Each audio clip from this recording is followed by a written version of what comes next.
తెలంగాణలో కొందరు నాయకులు ఇక్కడ అనేవారు ఏమని, మీ కాన్సెప్ట్ చాలా పెచ్చగా ఉంది అని కొందరు నాయకులు పదే పదే అనేవారు. ఇప్పుడు అవి లేకుండా పోయినాయి అన్నారు. అందులో దిష్టి అని వాడలేదు, తెలంగాణ ప్రజలని వాడలేదు, తెలంగాణ నాయకులని వాడలేదు, కొంతమంది అన్నారు. అది కరెక్ట్ చేసుకోవాలి. తెలంగాణ ప్రజలను కానీ తెలంగాణ దిష్టి అనేవాడు వాడారు కానీ కొంతమంది నాయకులు అన్నారు. దిష్టి అనేవాడు వాడారు పవన్ కళ్యాణ్, కొంతమంది ప్రజలు అనలేదు. అవును, అనలేదు. ఎస్, ఆనాడు తెలంగాణ ప్రజలు అన్నాడు అంటున్నాను. ఇక్కడ దిష్టి ఇక్కడ నేను మాట్లాడేది ఏంటంటే, కాళోజీ గారు ఒక మాట మాట్లాడారు. ఏంటంటే స్వతంత్ర రాష్ట్రంలో అవినీతి చేసేవాడిని ఇక్కడే బొంద పెడతామని చెప్పారు ఆయన రచనలు. స్వతంత్ర రాష్ట్రం లేదు, ప్రాంతం వాడే దోపిడీ చేస్తే ప్రాంతంలో ఇక్కడే పాతి పెడతాం, ప్రాంతం వాడాలని స్వతంత్ర రాష్ట్రం ఏమంటే ప్రాంతం వాడే దోపిడీ చేస్తే ప్రాంతంలో పాతి పెడతాం. ఇంకా ఇప్పుడు అదే అక్కడికి వస్తున్నాండి. ఇప్పుడు తెలంగాణ ఉద్యమం 1969 నుంచి 2009 వరకు కూడా అనేక మంది మరణించారు. వారి మరణించిన వాటిలో యాదయ్య గారు ఉన్నారు, శ్రీకాంతాచారి ఉన్నారు, వేణుగోపాల్ రెడ్డి ఉన్నారు. వీళ్ళంతా ఆత్మార్పణం చేశారు.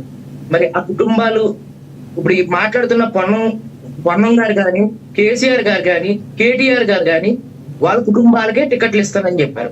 అసలు ఇచ్చారా? ఇప్పుడు నేను తెలంగాణలో ఉన్నటువంటి నాయకులు నేను ప్రశ్నిస్తున్నాను. ఏంటంటే తెలంగాణ కోసం అసువులు బాసినటువంటి శ్రీకాంతాచారి ఈ కుటుంబాలకి మీరు ఎందుకు టికెట్లు ఇవ్వలేదు? మీరు ఏం చెప్పారు? తెలంగాణ కోసం ఎవరైతే బలిదానాలు చేశారో వారి కుటుంబాల వారికే టికెట్లు ఇస్తామని చెప్పారు. మీరు తెలంగాణ మోసం చేసినటువంటి జోకులు. మీరు తెలంగాణ పేరు చెప్పి పబ్బం గడిపిన రాజకీయాల్లో ప్రాంతీయ ఉద్దేశాలు రెచ్చగొట్టి అనేక కుటుంబాలు ఆత్మార్పణం చేసుకుంటే ఆ కుటుంబాలు న్యాయం చేయలేనటువంటి ద్రోహులు. మీరు మాట్లాడేటువంటి నైతిక అర్హత లేదు. శ్రీనివాస గౌడ్ అని చెప్పి ఒక కానిస్టేబుల్ తెలంగాణ డ్యూటీలో జై తెలంగాణ అన్నందుకు ఆయన సస్పెండ్ చేస్తే 3 సార్లు తెలంగాణలో స్వతంత్ర తెలంగాణలో ఏర్పడిన 3 ప్రభుత్వాల్లో న్యాయం చేయలేనటువంటి దద్దమ్మ మీరా మాట్లాడేది? టాపిక్ మీద మాట్లాడండి సార్. టాపిక్ రండి సార్. నిన్న కూడా చెప్తానండి. రామోహన్ గారు ఆగండి. నేను చెప్పాను కదా, రామోహన్ గారు ఆగండి. నేను చెప్పాను కదా, టాపిక్ లోకి వస్తారేనా? రామోహన్ గారు ఆగండి. పవన్ కళ్యాణ్ గారు అభిమాని కాదు సార్, ఆత్మ కోసం ఇది. చనిపోయిన కుటుంబాలని నాశనం చేసేసారండి. నా ఫ్రెండ్ శ్రీకాంతాచారి మా ఫ్రెండ్ అండి ఆయన. సార్ మీరు రామోహన్ గారు నేను మాట్లాడినప్పుడు మాట్లాడలేదు సార్. ఇక్కడ నన్ను కంప్లీట్ గారు తెలంగాణ కోసమే మాట్లాడలేదు, తెలంగాణ ఉద్యమం కోసమే మాట్లాడుతున్నా. నేను తెలంగాణలో ఉద్యమంలో బలిదానాలు చేసినటువంటి నా స్నేహితులు ఎంతో మంది ఉన్నారండి. వారి కుటుంబాల దగ్గరికి వెళ్తున్నాను నేను. వరంగల్లో ఉన్నారు మా స్నేహితులు. వాళ్ళ దగ్గరికి వెళ్తుంటే ఇప్పటికీ కూడా, అయ్యా మేము ఉద్యమాల పేరుతో మా కుటుంబం చిన్న భిన్నం అయిపోయింది, మా అబ్బాయి చదువు మానేశాడు, బీటెక్ సెకండ్ ఇయర్ లో చదువు మానేశారు, ఇప్పుడు చదువుకి వెళ్లకుండా టాబీ పనికి వెళ్తున్నాడని కుటుంబాలు, లక్షలాది కుటుంబాలు ఉన్నాయండి ఈ రోజున. వారి యొక్క ఆవేదన తీర్చవలసినటువంటి నాయకులు ఇంకా తెలంగాణ పేరు చెప్పి మాట్లాడుతూ ఉన్నారు. మిగులు బడ్జెట్ తో ఉన్న తెలంగాణ రాష్ట్రాన్ని నాశనం చేసింది ఎవరు? ఫామ్ హౌస్ తో వేలాది ఎకరాలు తెలంగాణ భూములు దోచుకున్నది ఎవరు? వీళ్ళు కదండి. వీళ్ళు కదా శిక్షించాల్సింది. తెలంగాణ ద్రోహులు వీళ్ళు కదా. మరి తెలంగాణ ద్రోహులు, తెలంగాణకు అన్యాయం చేసిన వాళ్ళు తెలంగాణ ద్రోహులు అవుతారు. మరి దాంట్లో వేరే వ్యక్తులు ఎలా అవుతారు తెలంగాణ ద్రోహులు? తెలంగాణ కోసం ప్రాణదానాలు చేసినటువంటి వ్యక్తులకి ఈ రోజున కనీసం పట్టించుకోకుండా వదిలేశారు. రెక్కాడితే డొక్కాడిన అనేక కుటుంబాలు, ఉస్మానియా విద్యార్థులు వేలాది మంది జాబులు పోగొట్టుకున్నారు. దాదాపు ట్రాన్స్కో, జెన్కో, పోలీస్ శాఖలో దాదాపు 270 మంది జాబులు పోగొట్టుకుంటే 3 ప్రభుత్వాలు వచ్చిన ఈ రోజు వరకు కూడా తెలంగాణ ఉద్యమం కోసం జాబులు పోగొట్టుకున్న వాళ్ళకి ఎందుకు మీరు ఆదుకోలేదు అని అడుగుతున్నాను. అంటే ఆ కుటుంబాలు రోడ్డును పడిపోలా?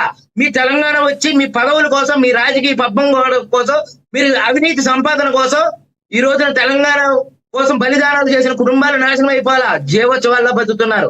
నా ఫ్రెండ్ శ్రీనివాస్ గౌడ్ అండి, అతను నా స్నేహితుడు. మీ ఇద్దరం కలిపి ఎస్ఐ ప్రిపేర్ అయ్యాం. జై తెలంగాణ అన్నందుకు ఆయన జాబ్ తీసేశారు. 3 ప్రభుత్వ కాలాల్లో కూడా ఇప్పటికీ కూడా 12 సంవత్సరాల పైన అయ్యింది, 13 సంవత్సరాల కాలం అవుతుంది, ఇప్పటికీ జాబ్ ఇవ్వలేదండి. ఆయన ఒక చిన్న సంస్థ నడుపుకుని బతకవలసి వచ్చిందండి. అంటే తెలంగాణ రైట్. అయ్యప్ప గారు ఒకటి చెప్పండి. నిన్న పవన్ కళ్యాణ్ గారు చేసిన వ్యాఖ్యల ద్వారా పవన్ కళ్యాణ్ గారు తెలంగాణ మీద విషం చిమ్ముతున్నారనే కొంతమంది నేతలు ఉంటే, అసలు ఆవిర్భావ దినోత్సవం రోజే పవన్ కళ్యాణ్ గారు పెట్టాల్సిన అవసరం ఏంటి? మరొక రోజు పెట్టుకోవచ్చు కదా.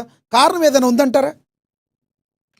సార్, తెలంగాణలో ఆయన జీవిస్తున్నారు. ఆయన ఇల్లు తెలంగాణలో ఉంది. ఆయన కూడా తెలంగాణ పక్క రాష్ట్ర ఉప ముఖ్యమంత్రి, అది మర్చిపోతున్నారు మీరు. ఎక్కడ జీవించినా కూడా సార్ పక్క రాష్ట్రంగా సార్. ఒకటి ఇప్పుడు నేను ఒకటి చెప్తానండి, ఆయన మొత్తం ఆయన ఉన్నది అంతా కూడా ఇప్పుడు మన పక్క రాష్ట్రాల్లో ఇప్పుడు బండారు దత్తాత్రేయ గారు పక్క రాష్ట్రం గవర్నర్, అంత మాత్రం తెలంగాణ వాసి కాకపోతారండి? అంటే పక్క రాష్ట్రానికి గవర్నర్ అయినంత మాత్రాన ఈ వాసి కాదు కదా. ఇప్పుడు నేను చాలా మంది ఆంధ్రాలో జీవించి ఉన్నటువంటి వ్యక్తులు ఎంతో మంది మైగ్రేట్ అయ్యి అక్కడ జాబుల కోసం వలస వచ్చి అక్కడే వాళ్ళ జీవన విధానం సాగించారు. ఆ రకంగా అయితే కేసీఆర్ గారి విజయనగరం అని చెప్పి ఆధారాలతో కూడా చెప్తున్నారు. ఆయన మూలాలు కూడా చెప్పినటువంటి ప్రస్తావించినటువంటి సందర్భం ఉంది. ఆ రకంగా ఆయన కూడా తెలంగాణ కోసం మాట్లాడేటువంటి హక్కు లేదు. 130 కోట్ల భారతీయుల యొక్క అయ్యగాజీలండి భారతదేశం, అందులో ఒక భాగం తెలంగాణ. అంతేగాని తెలంగాణ ఒకరిది కాదండి, 130 కోట్ల భారతీయులండి తెలంగాణ. ఒక వ్యక్తిది కాదు, ఒక ఇది కాదు. తెలంగాణకు అన్యాయం జరిగితే మాట్లాడండి, తెలంగాణకి ఏదైనా రావాల్సి ఉన్న దాని గురించి మాట్లాడండి, తెలంగాణకి నష్టపరిచిన వ్యక్తుల్ని పోరాటం చేయండి. అంతేగాని ఈ రాజకీయ పబ్బం గడిపి ప్రాంతీయ వాదాల పేరుతో తెలంగాణని ఇంకా విచ్ఛిన్నం చేయొద్దు. తెలంగాణ మిగులు బడ్జెట్ లో ఉన్న తెలంగాణ రాష్ట్రాన్ని లోటు బడ్జెట్ లో తీసుకెళ్లింది ఎవరు? కాళేశ్వరం ప్రాజెక్టు కోట్లు దొబ్బి తినేసింది ఎవరు? ఉస్మానియా ఆసుపత్రి కానీ, అలాగే మనకి పంజాగుట్ట ఆసుపత్రి, నిమ్స్ కానీ, ఇటువంటి ఆసుపత్రిలో సరైన వైద్యం కాక దవాఖానాకి వెళ్తుంటే పేదవాళ్ళందరూ కూడా దవాఖానాకి వెళ్తుంటే ఏం చేస్తున్నారు? ఇంకా తండా ప్రాంతాలు తండాలుగానే మిగిలిపోయాయి, గిరిజన ప్రాంతాలు గిరిజనగా ఉన్నాయి, ఎస్సీ ఎస్టీలకి ఇంకా సప్లైన్ మీదులు అమలు కాక అనేక ప్రాంతాలు ఇంకా తెలంగాణలో వెలువడే ఉన్నాయి. మరి వాళ్ళకి ఎందుకు న్యాయం చేయట్లేదు? వారందరికీ న్యాయం చేయండి. తెలంగాణ కోసం న్యాయం చేయవలసిన బాధ్యత ప్రతి భారతీయుడి మీద ఉంది, ప్రతి తెలంగాణ వ్యక్తి మీద ఉంది. ఇది తెలంగాణ అనేది. సో మీరు నిన్న పవన్ కళ్యాణ్ గారు మాట్లాడిన దానిలో ఎటువంటి తప్పు లేదు అంటారు. నిన్న స్పీచ్ కూడా ఎందుకు? తెలంగాణ కవులు గద్దర్ గారు కానీ, కాళోజీ గారు కానీ ఎంతో మందిని గౌరవంగా వాళ్ళు తెలంగాణలో గద్దర్ గారు ఏరా తమ్ముడు అనేంత స్వాతంత్రం కలిగి ఉంది. ఆయన వీడియోలు కూడా చూసాం. ఇప్పుడు ఎప్పుడైనా సరే పవన్ కళ్యాణ్ గారు ప్రాంతీయవాదాలని ఇట్లా రెచ్చగొట్టలేదు. పవన్ కళ్యాణ్ గారు తనకు తోచిన సాయం తెలంగాణ కోసం చేశారు. ఆయన తెలంగాణ కోసం అనేక కష్టాలు పడ్డారు. తెలంగాణను దోచుకున్నటువంటి అనేక మంది నాయకులు ఉన్నారు. తెలంగాణ యొక్క నాయకుల యొక్క ఆస్తులు పెడితే జాతీయం చేస్తే ఈ రోజు తెలంగాణ తరగని బడ్జెట్లో కూడా పెట్టచ్చు. అయ్యప్ప గారు మళ్ళీ మాట్లాడతాను. మనతోటి కత్తి వెంకటస్వామి గారు, సీనియర్ రాజకీయ నాయకులు, కాంగ్రెస్ నేత, ఆయనతో మాట్లాడదాం. కత్తి వెంకటస్వామి గారు నమస్తే సార్. నమస్కారం, చెప్పండి. వెంకటస్వామి గారు, నిన్న ఏదైతే ఆవిర్భావ దినోత్సవం, తెలంగాణ ఆవిర్భావ దినోత్సవం రోజు పవన్ కళ్యాణ్ గారికి సభ పెట్టడానికి అనుమతి అయితే రాలేదు. కోర్టుకు వెళ్ళినప్పటికీ కూడా కోర్టు కూడా నిరాకరించింది. కానీ అదే పరిస్థితుల్లో ఈవినింగ్ టైంలో ఆయన ప్రెస్ మీట్ పెట్టారు. ఆ ప్రెస్ మీట్ పెట్టి మాట్లాడిన విధానాన్ని తెలంగాణలోని మెజారిటీ నాయకులు కావచ్చు, కొంతమంది నేతలు దీన్ని ఖండిస్తున్నారు. పవన్ కళ్యాణ్ మాట్లాడిన విధానం తప్పు, నిన్న జరిగిన సమయం తప్పు అని మాట్లాడేవాళ్ళు కూడా కేటీఆర్ గారు కూడా మాట్లాడారు. మీరు ఎలా చూస్తారు, ఏమంటారు మీరు?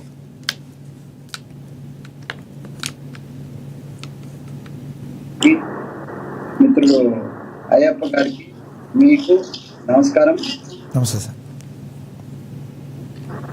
విషయం ఏంటనంటే, చర్చ అంతా ఒక అతిథి నటుని గురించి చర్చ జరుగుతుంది. అయ్యప్ప గారు అన్నట్టుగా ఇక్కడ ఇల్లు ఉండొచ్చు, కానీ తెలంగాణ విషయానికి వస్తే ఆయన అతిథి నటుడు మాత్రమే. ఆయన వచ్చినంత మాత్రాన కొంపలు మునిగేస్తే ఏం లేదు. మా పార్టీ కానీ మా ప్రభుత్వానికి కానీ పెద్ద అభ్యంతరాలు. కాకపోతే ఆయనే తెలంగాణ ప్రజలను తప్పించారు. తెలంగాణ ప్రజల మనోభావాలు నచ్చుకునే విధంగా గతంలో చాలాసార్లు మాట్లాడాడు.